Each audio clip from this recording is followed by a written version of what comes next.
C'est-à-dire Mauritius Telecom peut créer une plateforme pour nous les enfants, quand les enfants capables de gagner un personalized tutoring dans plusieurs matières.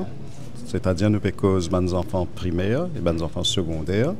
Alors, en général, nous tous nous connaissons qui les enfants gagnent instruction dans différentes matières à travers les professeurs.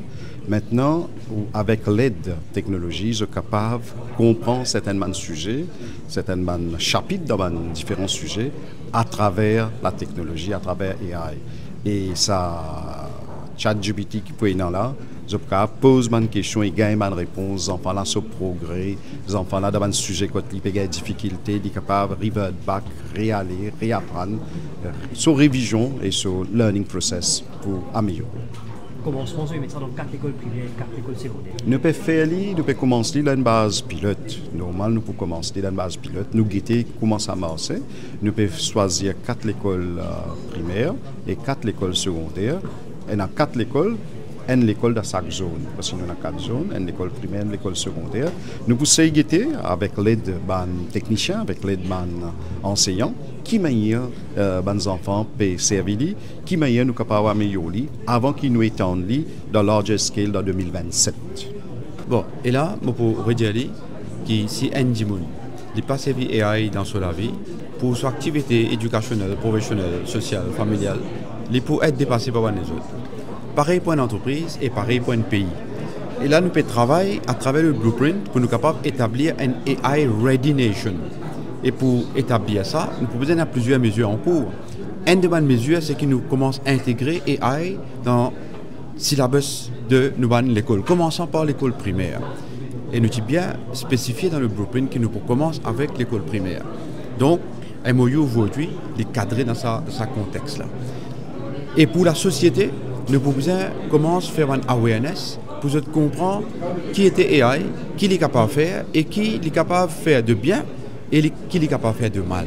Alors, le ministère de la Technologie, de l'Information et de l'Innovation fait un travail sur un projet et cette semaine-là, nous pouvons exposer le projet devant le public pour être capable de voir qui nous peut faire pour nous promouvoir connaissance dans AI. Et quand nous disons connaissance dans AI, ce n'est pas juste pour les jeunes, c'est pour tout le monde parce que nous pouvons prendre une approche inclusive. Il faut dire que quand nous pouvons faire la transformation digitale, il y a tout le Mauricien, tout le Rodriguez, tout le Outer Islands, tout le monde trouve une place dans l'île Maurice digitale et qui forment partie de ce mouvement-là. La cause ça, nous travaillons beaucoup avec le secteur privé, nous travaillons aussi beaucoup avec les représentants de la société civile et de les consommateurs. Et nous avons un projet, le AI Strategy, travail là, fini commencé. Nous devons faire ça sur une base PPPP, ça veut dire Public-Private People Partnership.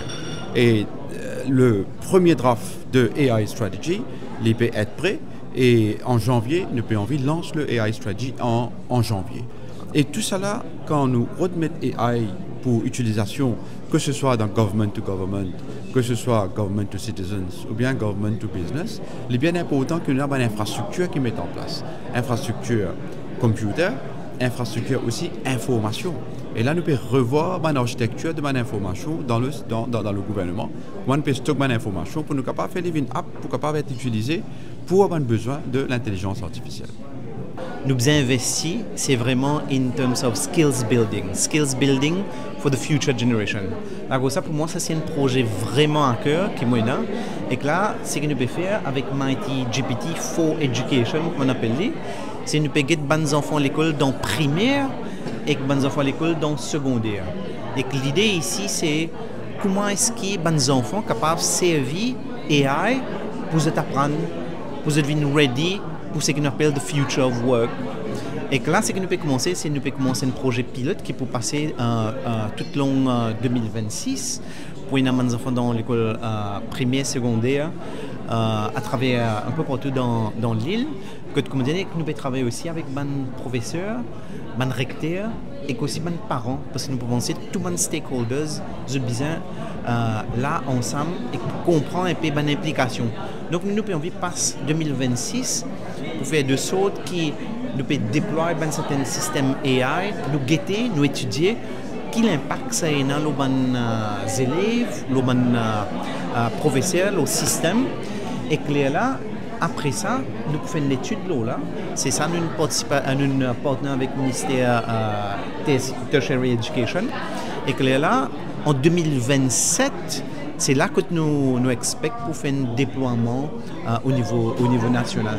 Et qu'il se peut suite à ce projet-là, nous sommes le premier pays au monde que chaque élève peut avoir accès à ce qu'on appelle un personal tutor. Et que moi, je pense que l'éducation est déjà bien démocratisée à Maurice et que là, nous pouvons mener encore un autre niveau. Et que là, de ce fait, nous commençons à passer ici, nous pensons d'exporter ce know-how là, cette technologie-là, pourquoi pas à les autres pays africains. Donc, c'est ça un peu l'ambition.